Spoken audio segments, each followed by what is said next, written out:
Well, Chris Mitchell joins us now live from Jerusalem. So speaking in East Jerusalem, President Biden once again brought out that two-state solution based on the 1967 borders. Do the Israelis consider that realistic? And frankly, does anybody view that as realistic?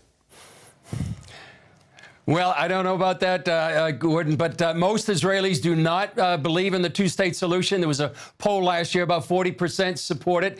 Although current acting Prime Minister Yair Lapid, he actually said it publicly that he did support it. I think most Israelis, Gordon, moved on. They're feeling that there's really not a reliable partner with the Palestinian Authority. And then on the other hand, Gordon, recent polls have shown that Palestinians support Hamas more than the PA. So any two-state solution would mean a terror group would be in charge of a future Palestinian state. In addition to what he said about the 1967 borders, Gordon, when he met with President Abbas, he pledged hundreds of millions of dollars to UNRWA. That's just a group indoctrinating, another generation of Palestinians. And they also sent a strong signal of a divided Jerusalem. And here's why. He traveled to eastern Jerusalem at that hospital.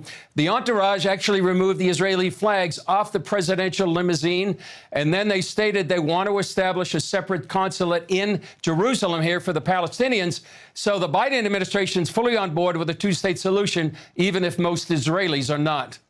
Well, I've got to ask a follow-up. Do the Palestinians want a two-state solution? You just said that Hamas is likely to win any election. They're quite adamant no on a two-state solution. So why are we continuing to pursue this myth? It's a great question, Gordon. In that poll as well, they said most people support Hamas as opposed to the Palestinian Authority.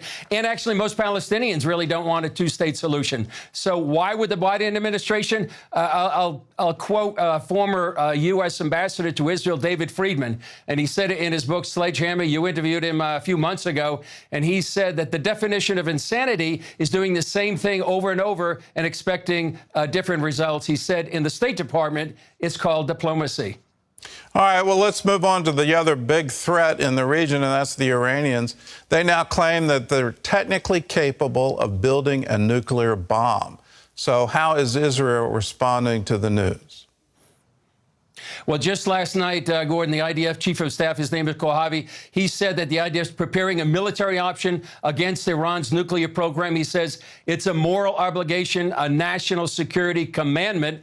And he said the IDF will continue to prepare what he said energetically to attack Iran. He said it's the center of their preparations. And he also said that the nuclear deal being negotiated right now is dangerous. And so he thinks it's a bad thing, but he's trying to do what they can to stop Iran's nuclear program. Well, it's not just the U.S. having meetings in the region. Vladimir Putin, Turkey's President Erdogan are now meeting with Iran's president, and that's going to happen tomorrow. What are the implications of this meeting? What's the purpose of the meeting? Well, part of the purpose is coordinating policy on Syria. They're all involved in Syria in one way or another.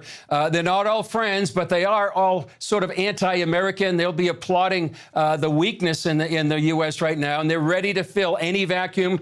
And I would say, Gordon, they represent a dangerous alternative to the Abraham Accords, sort of like a counterweight in the region.